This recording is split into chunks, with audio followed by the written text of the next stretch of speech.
Good morning, everyone. I hope all are fine and safe. Better take out your Hindi textbook, page number 28. Hindi text book page number 28। जो हमारा part कल remaining बाकी रह गया था Hindi exercise का, chapter 3 की एक्सरसाइज का, आज हम वो कंप्लीट करेंगे। ओके, तो हमारा क्वेश्चन नंबर पेज नंबर 27 का कंप्लीट हो गया था। आज हम पेज नंबर 8 पर वर्क करेंगे। तो 28 पे क्वेश्चन नंबर 2, समान अर्थ वाले शब्द चुनकर राइट का निशान लगाओ। तो समान अर्थ वाले शब्द कौन से होते हैं? जिनका मीनिंग सेम होता है और शब्द जो है अलग अलग होते हैं। आपने स्टैंडर्ड 3 में भी समान अर्थ वाले शब्द पढ़े होंगे, और जैसे पर्यायवाची शब्द होते हैं ऐसे ही समानार्थी शब्द होते हैं। तो यहाँ हमें समान अर्थ वाला 3 ऑप्शन दिए गए हैं, 1, 2, 3। तीनों ऑप्शनों में से जो इस वर्ड का समान अर्थ वाला शब्द है उसके सामने हमें राइट का निशान लगाना है। ठीक है, तो यहाँ क्या लिखा है? अम्मी। अम्मी का समानार्थी के लिए ऑप्शन क्या क्या है? दादी, चाची और माँ। तो अम्मी का समानार्थी शब्द हुआ माँ, तो माँ के सामने हम राइट का निशान लगाएंगे। नेक्स्ट है वर्ड इंसान। तो यहाँ ऑप्शन में क्या है? मानवता, मनुष्य और लड़का। तो इंसान का समानार्थी शब्द क्या होता है? मनुष्य। तो मनुष्य के सामने हम राइट का निशान लगाएंगे। नेक्स्ट है मेहनत। तो मेहनत के सामने ऑप्शन है हमारे परिश्रम, भाग्य और सफलता। तो मेहनत के लिए जो है समानार्थी शब्द है परिश्रम। काम करना, वर्क करना, मेहनत करना, तो ये परिश्रम करना। नेक्स्ट है दुनिया। तो दुनिया के लिए ऑप्शन क्या है? भीड़, लोग और संसार। तो दुनिया तो संसार, तो संसार इसका राइट ऑप्शन है। राइट ऑप्शन के सामने हम राइट का निशान लगाएंगे। क्वेश्चन नंबर 3 पे आते हैं। क्वेश्चन नंबर 3 क्या है? वे वाक्यांश जो भाषा को प्रभावशाली बनाते हैं उन्हें मुहावरा कहते हैं। ये अपने शाब्दिक अर्थ से अलग विशेष अर्थ देते हैं। तो जैसे आपने 3rd स्टैंडर्ड में पढ़ा होगा, मुहावरे पढ़े हैं, तो सेम यहाँ कुछ मुहावरे दिए गए हैं। तो मुहावरों का मीनिंग लिख के हमें उससे वाक्य बनाना है। पहले जो मुहावरा है उसका अर्थ लिखना है और उस अर्थ के अकॉर्डिंग हमें उस मुहावरे को अकॉर्डिंग हमें एक सेंटेंस बनाना है। तो जो वाक्यांश नॉर्मल ये कभी कभी यूज होते हैं, हमेशा जो हमारी कॉमन लैंग्वेज होती है, कॉमन लैंग्वेज में हमेशा मुहावरे नहीं बोले जाते, ये कभी कभी बोले जाते हैं। तो इसीलिए इनका जो भाषा का प्रभाव, जो भाषा को जो है ये प्रभावशाली बनाते हैं, उन्हें मुहावरा कहते हैं। ठीक है, तो दिए क्वेश्चन पे आइए। दिए गए मुहावरों के अर्थ लिखकर वाक्य बनाओ। ऑप्शन क्या है? ख्याली पुलाव पकाना। तो पहले हमें इसका मीनिंग देना, इसका अर्थ बताना होगा कि इसका अर्थ क्या है, फिर हमें सेंटेंस बनाना होगा। तो ख्याली पुलाव पकाना मीन्स कल्पना करना, असंभव बातें करना, मतलब असंभव बातें करना जो संभव ना हो, जो पूरी ना हो सके। कल्पना में खोए रहना, कल्पना करना। ठीक है, अब हम सेंटेंस बनाते हैं। शेख चिल्ली ख्याली पुलाव बहुत पकाता था।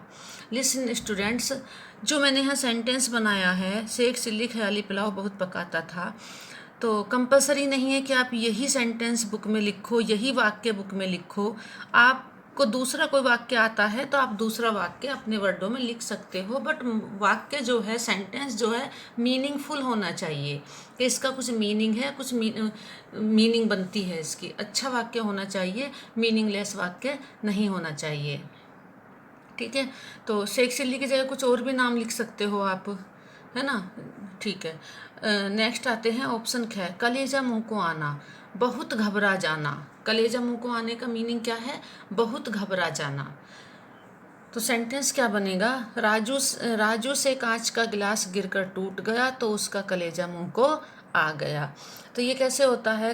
बहुत घबरा जाना, कलेजा मुंह को आना। जैसे हम कुछ बिजली का स्विच ऑन करते हैं, इलेक्ट्रिक स्विच ऑन करते हैं, अचानक से वहाँ स्पार्किंग हो जाती है तो हम बहुत ज़्यादा घबरा जाते हैं। तो वहाँ उस सिचुएशन में हम पे ये मुहावरा जो है लगता है कि मेरा तो कलेजा ही मुंह को आ गया था, मीन्स मैं तो इतना बहुत ज़्यादा घबरा गया था। ठीक है, हम कहीं रास्ते में जाते हुए होते हैं, अचानक से हमें कुछ कीड़ा दिख जाए या सांप दिख जाए या कॉकरोच दिख जाए, तो हम जो है बहुत घबरा जाते हैं, अरे सांप, अरे कॉकरोच। तो वो सिचुएशन जो होती है वो होती है कलेजा मुंह को आना, बहुत अधिक घबरा जाना। तो ये राजू से कांच का गिलास टूट गया था, इसमें भी आप कोई भी सेंटेंस लिख सकते हो, ठीक है। सेंटेंस नकारात्मक नहीं होना चाहिए, हमेशा अच्छा सेंटेंस पॉजिटिव वाला सेंटेंस होना चाहिए। नेक्स्ट है आग बबूला होना, अधिक क्रोध आना। तो ये जो हमारा है अधिक क्रोध आना, क्रोध जो होता है ये गुस्से का समानार्थी शब्द होता है या पर्यायवाची शब्द होता है। क्रोध मीन्स गुस्सा, या गुस्सा का अर्थ क्रोध, ये समानार्थी शब्द में भी आता है और पर्यायवाची में। तो सेंटेंस क्या है, नितिन की शैतानी देखकर उसकी माताजी आग बबूला हो उठी। मीन्स बच्चे घर में शैतानी करते हैं तो किसी को ना किसी को कभी भी गुस्सा आ ही जाता है। और अभी तो बेटा आप 1.5 साल से घर में हो, स्कूल जाना नहीं हो रहा, तो शैतानियाँ होती भी अधिक हैं, ठीक है। तो किसी को भी घर में, हमें भी गुस्सा आ जाता है, टीचर को भी बच्चे की बात पर गुस्सा आ जाता है, मम्मी पापा को भी कभी कभी आ जाता है। तो ये वो सिचुएशन है आग बबूला होना, अधिक क्रोध करना। जैसे कोई बर्तन टूट जाता है, कुछ घर में काम बिगाड़ देते हैं बच्चे। तो नितिन की शैतानी देखकर उसकी माताजी आग बबूला हो उठी। तो बेटा 3 सेंटेंस बनाए हैं ये। तो 3 सेंटेंस में अगर आपको कोई सेंटेंस बनाने आते हैं तो आप अपनी लैंग्वेज में सेंटेंस बना सकते हैं, अपनी लैंग्वेज में वाक्य बना सकते हैं। ये ज़रूरी नहीं है कि जो मैंने लिखा है वही आपको लिखना है, ठीक है। लेकिन मात्रा वगैरह अच्छे से लगाना, ठीक प्रॉपरली लगाना, ओके। चलिए नेक्स्ट क्वेश्चन पे आते हैं, रचनात्मक कार्य। रचनात्मक कार्य क्या होता है, ये होती है हमारी एक्टिविटी। चैप्टर से रिलेटेड हम कोई एक्टिविटी करें, ठीक है, तो ये आपको अपने शब्दों में लिखना है। क्या लिखना है, एक्टिविटी हमारी क्या, रचनात्मक कार्य हमारे दो इन्होंने ऑप्शन दिए हैं। मैंने देखा एक मज़ेदार सपना, इस विषय पर अनुच्छेद लिखो। अनुच्छेद लिखो या आप 10 से 15 लाइन लिखो या 10 लाइन लिखो, नो प्रॉब्लम। मैंने देखा एक मज़ेदार सपना, कुछ ऐसा आप अनुभव अपना लिख सकते हो, जैसे आपने कोई सपना देखा है और इत्तेफाक से वो सपना आपका पूरा हुआ। आपने कभी सोचा भी नहीं था, आपने वो सपना देखा और आपका वो सपना पूरा हो गया। तो वो जो आपका अनुभव है वो आप लिख सकते हो 2 नंबर बुक में 10 लाइन में, ठीक है। 8 से 10 लाइन आप लिख सकते हो। अगर इससे ज़्यादा लिखना चाहो तो 15 लाइन आप कर सकते हो, एज यू लाइक, ठीक है। या फिर कभी ऐसा होता है हम जीवन में अपना कोई सोचते हैं, अपना कोई सपना सोचते हैं, तो उसको आप कैसे पूरा करने की सोच रहे हो, उसके लिए क्या प्लानिंग है, आप क्या क्या करोगे अपना सपना पूरा करने के लिए। ये जो आपका अनुभव है, ये जो आपका सोचना है, ये आप शेयर कर सकते हो हमारे साथ। ये इस पर एक अनुच्छेद या 10 वाक्य आप लिख सकते हो कि मैं ये बनना चाहता हूँ, इसके लिए मैं ये करूँगा, ठीक है। तो ये आप कर सकते हो। या आप कौन सा सपना देख रहे हो, उस जो आप सोचते हो वो सोची हुई बातें आपके सपने में कभी आई हो, तो उसका भी अनुभव आप लिख सकते हो। तो एक मज़ेदार सपना आपने देखा है, या अपने जीवन में आप कोई सपना पूरा करना चाहते हो, सोच रहे हो, उसके लिए आप क्या क्या काम करोगे, कहाँ से स्टार्टिंग करोगे, कहाँ से शुरुआत करोगे, ठीक है। इस टॉपिक पे लिखोगे बेटा तो ज़्यादा बेटर है कि आपका सपना क्या है लाइफ में, उसके लिए कहाँ से आप वर्क करोगे और क्या क्या वर्क करोगे, ठीक है। ये 8 से 10 लाइन, अगर 10 लाइन से ज़्यादा होता है तो 15 लाइन तक आप इसको लिख सकते हो। 8 लाइन से कम नहीं लिखना है, उससे ज़्यादा एज यू लाइक आप कितनी भी लाइन लिख सकते हो, नो प्रॉब्लम, ठीक है। सेकंड ऑप्शन हमारा क्या है, शेख चिल्ली के कुछ अन्य मज़ेदार किस्से पढ़ो। शेख चिल्ली के कुछ अन्य मज़ेदार किस्से, आप फ़ोन इस्तेमाल करते हो और अदर बुक भी होती हैं घर में। अगर घर में बुक ना हो तो आजकल तो फ़ोन में ही बेटा सब कुछ होता है। आप यूट्यूब देखते हो, आप गेम खेलते हो, और ऐसे नहीं बोलना मैम ने गेम के लिए बोला है, आई नो कि आप सब गेम खेलते ही हो, ठीक है। यूट्यूब देखते हो तो उसमें आप सर्च करोगे शेख चिल्ली के मज़ेदार किस्से, तो आपको बहुत अच्छे अच्छे किस्से मिल जाएंगे, कहानी मिल जाएंगी। तो प्लीज़ सर्च करना और 1-2 किस्से उसके देख लेना या पढ़ लेना, ठीक है। चैप्टर 3 की एक्सरसाइज बेटा हमारी ये कंप्लीट हो गई है। इसके क्वेश्चन आंसर, मौखिक क्वेश्चन आंसर एंड लिखित क्वेश्चन आंसर रिमेनिंग है, उसका PDF मैं आपको सेंड कर दूंगी। 2 नंबर बुक में आप कंप्लीट कर लीजिएगा, ओके बेटा। चलिए अभी हम आएंगे अपनी वर्कशीट पे। चलिए स्टूडेंट्स, वर्कशीट में पेज नंबर 14 ओपन कीजिए। 14 पेज नंबर 14 पे क्या है, शेख चिल्ली का सपना और 3.1 अपठित गद्यांश। बेटा ये गद्यांश मैंने आपको होमवर्क में दी थी। जिस बच्चे ने की है वेल एंड गुड, और जिसने नहीं की है तो इट्स ओके। अभी मैं आपको समझा रही हूँ तो आप कर लीजिएगा, ठीक है। कोई भी सीन या अनसीन होता है बेटा, वो हमें 2 टाइम रीड करना होता है। 2 टाइम रीड करने से क्या है, हमें एकदम वो याद हो जाता है कि कौन से क्वेश्चन का आंसर कहाँ हमने रीड किया था। तो केयरफुली आपको 2 टाइम रीड करना है। पहले कोई पठित गद्यांश है या पठित पद्यांश है, अपठित है या पठित है, जो भी है आपको 2 टाइम रीड करना है, ठीक है। तो यहाँ पे हम इसको रीड करेंगे। दिए गए गद्यांश के आधार पर प्रश्नों के सही उत्तर लिखिए, ठीक है। तो गद्यांश क्या है, सच्चा मित्र एक शिक्षक के समान होता है। जिस प्रकार शिक्षक अपने छात्रों को बुराई से हटाकर सन्मार्ग की ओर ले जाता है, उसी प्रकार सच्चा मित्र अपने मित्र को बुराई से हटाकर, यहाँ जिसे वर्ड आया तो जिसे आप, अगर आपकी वर्कशीट में है तो उसको कट कर दीजिएगा, अगर नहीं है तो आगे चलो, सन्मार्ग की ओर ले जाता है। जिसे सच्चा मित्र मिल गया मानो उसे खजाना मिल गया। कभी कभी जीवन में ऐसे अवसर भी आते हैं जब मनुष्य निराश हो जाता है। ऐसे में सच्चा मित्र आशा की किरण जगाता है। जिसे जीवन में सच्चा मित्र मिल जाता है वह सौभाग्यशाली है, ठीक है। मैंने बेटा एक बार ये पढ़ लिया है, अभी हम एक दोबारा फिर इसको पढ़ेंगे, ठीक है। सच्चा मित्र एक शिक्षक के समान होता है। जिस प्रकार शिक्षक अपने छात्रों को बुराई से हटाकर सन्मार्ग की ओर ले जाता है, उसी प्रकार सच्चा मित्र अपने मित्र को बुराई से हटाकर सन्मार्ग की ओर ले जाता है। जिसे सच्चा मित्र मिल गया मानो उसे खजाना मिल गया। कभी कभी जीवन में ऐसे अवसर भी आते हैं जब मनुष्य निराश हो जाता है। ऐसे में सच्चा मित्र आशा की किरण जगाता है। जिसे जीवन में सच्चा मित्र मिल जाता है वह सौभाग्यशाली होता है, ठीक है। अच्छा बेटा, अभी आप छोटे हो, आपके सभी दोस्त होते हैं, सभी मित्र होते हैं, लेकिन जब आप बड़े हो जाओगे तब आप एक अच्छे मित्र की वैल्यू आपको समझ में आएगी कि अच्छा मित्र क्या होता है। अच्छा मित्र रियली गुरु के समान ही होता है। जो आपका अच्छा दोस्त नहीं होगा वो आप कुछ गलती भी करोगे तो आपको नहीं बोलेगा कि तूने ये गलत किया है, वो चुप रहेगा। और जो आपका अच्छा मित्र होगा वो आपको आपकी गलती पे रोकेगा, आपको बार बार वो मना करेगा ये नहीं करो। आपको शायद उसकी बात उस टाइम बुरी लगती है, लेकिन वो अच्छा दोस्त का यही फर्ज होता है अपने दोस्त को गलती करने से रोका जाए, ठीक है। और अभी आपने देखा होगा बेटा, एक जी न्यूज़ पे, टीवी पे एक न्यूज़ आई थी। एक व्यक्ति यहाँ दिल्ली हॉस्पिटल में एडमिट था, उसको ऑक्सीजन की ज़रूरत थी। तो उसका फ्रेंड था एक उधर साउथ की तरफ था, मुझे नाम जगह का प्रॉपर याद नहीं है कहाँ पर था, लेकिन साउथ में था वो।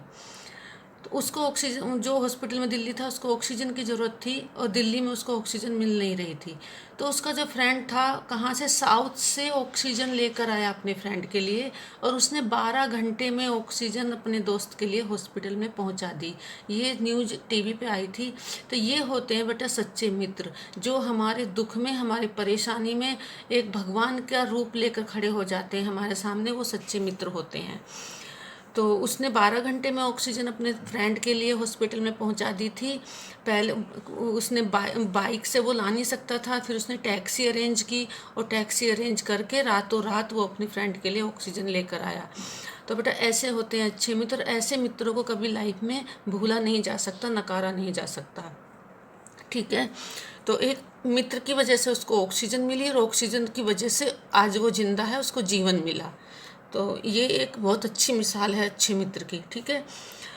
तो इसमें यही दिखाया गया है, बताया गया है कि जो अच्छा मित्र होता है वो हमें कभी गलत रास्ते पर नहीं चलने देता, गलत आदतें नहीं डालने देता। हमें एक, जैसे एक शिक्षक, एक टीचर अपने जो होते हैं, जो एक शिक्षक होते हैं, बच्चों को अच्छाई के मार्ग पर ले जाते हैं, सन्मार्ग पर ले जाते हैं, तो अच्छा मित्र भी अपने मित्र को सन्मार्ग की ओर ले जाता है। तो अब हम प्रश्न नंबर 1 पे आते हैं। सच्चा मित्र किसके समान होता है? तो जब हम अपना पैसेज 2 टाइम पढ़ चुके होंगे तो क्वेश्चन को रीड करते हमें तुरंत समझ में आ जाएगा कि ये आंसर हमें कहाँ मिलेगा। तो फर्स्ट क्वेश्चन का आंसर भी फर्स्ट वाक्य ही है, सच्चा मित्र एक शिक्षक के समान होता है। तो ये हो गया हमारा क्वेश्चन आंसर नंबर 1। फटाफट हम यहाँ से लिख देंगे, सच्चा मित्र एक शिक्षक के समान होता है। नेक्स्ट क्वेश्चन, सच्चा मित्र अपने मित्र को किस ओर ले जाता है? सच्चा मित्र अपने मित्र को, यहाँ पे जो है बेटा मित्र जो यहाँ है एक लिखा हुआ है, जो सॉरी भी लिखा हुआ है, अगर आपकी वर्कशीट में भी है तो उसको कट कर दीजिएगा, वो बाय मिस्टेक आ गया है, इसका यहाँ कोई काम नहीं है, ठीक है, उसको कट कर दीजिएगा, अगर नहीं है तो इट्स ओके। सच्चा मित्र अपने मित्र को किस ओर ले जाता है? तो किस ओर ले जाता है? तो सच्चा मित्र सन्मार्ग की ओर ले जाता है। जिस प्रकार शिक्षक अपने छात्रों को बुराई से हटाकर सन्मार्ग की ओर ले जाते हैं, उसी प्रकार सच्चा मित्र अपने मित्र को बुराई से हटाकर सन्मार्ग की ओर ले जाता है। तो आंसर नंबर 2 हमारा इस लाइन में आ गया। ओके, क्वेश्चन नंबर 3, तो ये यहाँ मेरी वर्कशीट में तो ये शेख चिल्ली क्या बनाता था, तो इसका यहाँ कोई मतलब नहीं है। शेख चिल्ली यहाँ बाई मिस्टेक यहाँ प्रिंट हुआ है। अगर आपकी वर्कशीट में है, आप इसको लिखना चाहते हैं, क्योंकि हम चैप्टर रीड कर चुके हैं, आपको समझ में आ गया होगा शेख चिल्ली क्या बनाता था, तो आप लिख सकते हो, अदरवाइज इस क्वेश्चन को कट कर दो। ठीक है, ये क्वेश्चन हमने कट कर दिया है, ये हमें नहीं लिखना है, क्योंकि हाँ हम वही आंसर लिख रहे हैं जो हमारे पैसेज में है। ये आंसर, ये क्वेश्चन हमारे पैसेज से नहीं बनते हैं, तो इसको हम यहाँ पे कट कर देंगे। ठीक है, जिसे सच्चा मित्र मिल गया उसे क्या मिल गया? तो क्वेश्चन क्या है, जिसे सच्चा मित्र मिल गया उसे क्या मिल गया? तो फटाफट हम ऊपर जाएंगे अपने पैसेज पे और देखेंगे, जिसे सच्चा मित्र मिल गया मानो उसे खजाना मिल गया। तो यहाँ ये हो गया क्वेश्चन नंबर 3 का, सॉरी 3 का नहीं 4 का आंसर है ना। फटाफट यहाँ लिख देंगे, जिसे सच्चा मित्र मिल गया उसे खजाना मिल गया। ठीक है, क्वेश्चन नंबर 4, सच्चा मित्र में सच्चा व्याकरण की दृष्टि से क्या है?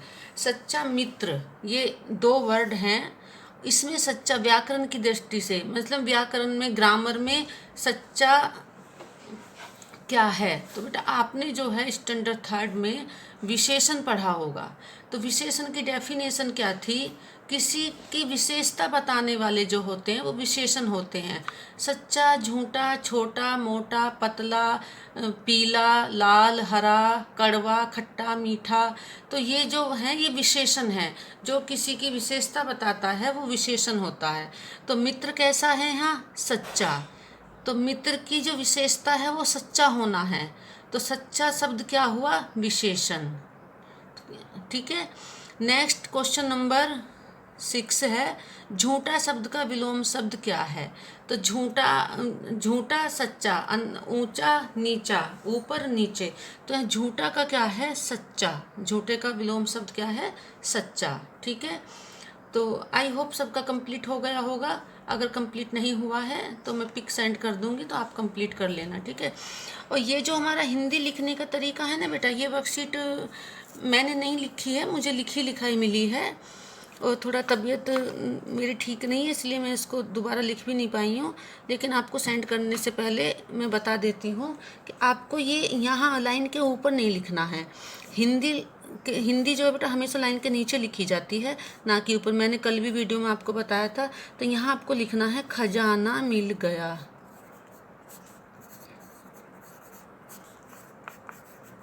ओके, इस तरह से आपको लिखनी है लाइन के नीचे। ये हमारी अपर लाइन होती है, तो अपर लाइन के नीचे हम हिंदी लिखते हैं और इंग्लिश हम लाइन के ऊपर लिखते हैं। ठीक है, तो ये आपको मैं सेंड करूँगी, लेकिन आपको ये वर्कशीट में लाइन से नीचे लिखना है, लाइन के ऊपर नहीं लिखना है। ओके,